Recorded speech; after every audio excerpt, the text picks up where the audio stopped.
নমস্কার বন্ধুরা, জ্যোৎস্না রীতিকথায় আইডি নতুন পর্বে তোমাদের সকলকে স্বাগত জানাই। বন্ধুরা, পৌষ পুত্রদা একাদশী বছরের শেষ একাদশী। এই একাদশীটি হিন্দু ধর্মের একটি বিশেষ এবং পবিত্র তিথি হিসাবে বিবেচনা করা হয়। এই একাদশীটি পড়ে পৌষ মাসের শুক্লপক্ষে তিথিতে এবং ভগবান বিষ্ণুর উদ্দেশ্যে এই একাদশী উৎসর্গিত করা হয়। তাই বন্ধুরা, এই একাদশীতে এমন কিছু জিনিস আছে যেগুলো দান করলে পরবর্তী বছর তোমাদের ভালো কাটবে। তাই বন্ধুরা, আজকের পর্বে তোমরা জানতে পারবে যে পৌষ পুত্রদা একাদশীর দিন কোন জিনিসগুলো দান করবে। এছাড়া এর পাশাপাশি আরেকটি মূল্যবান তথ্য তোমরা জানতে পারবে যে দেখবে অনেকে বলে থাকে যে ঋতুময় অবস্থায় একাদশী করতে নেই। আদৌ কি সত্যি? মহিলারা কি ঋতুময় অবস্থায় একাদশী পালন করতে পারে? এই বিষয়ে একটু আলোচনা করব। তাই স্কিপ না করে পুরো পর্বটি দেখো।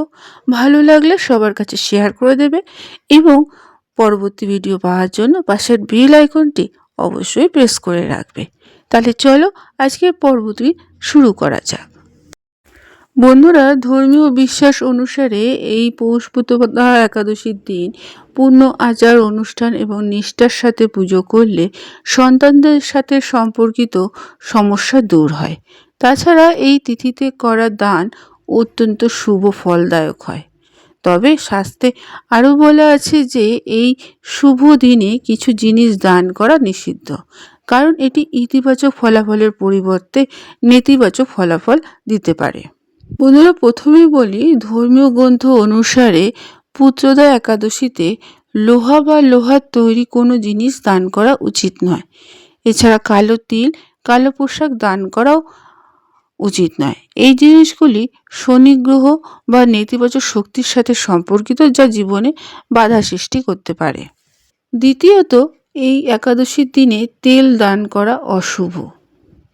বিশ্বাস করা হয় যে এর ফলে সন্তানের সুখে বাধা এবং আর্থিক সমস্যা দিতে পারে।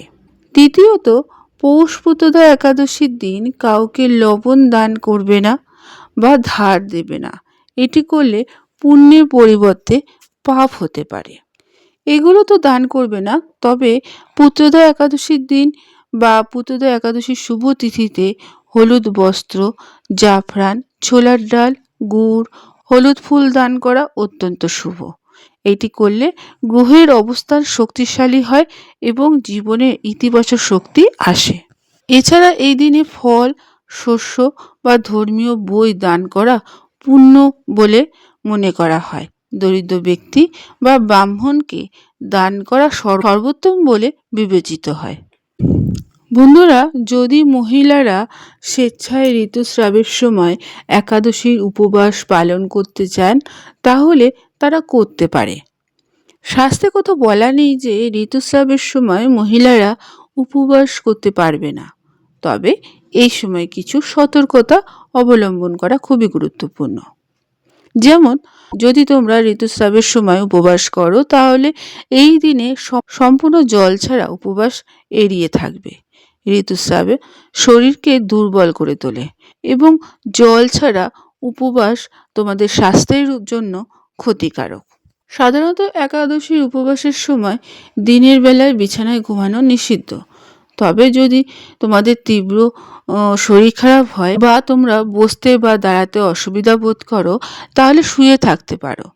এটি করার সময় মনে মনে ভগবান নারায়ণের নাম জপ করবে।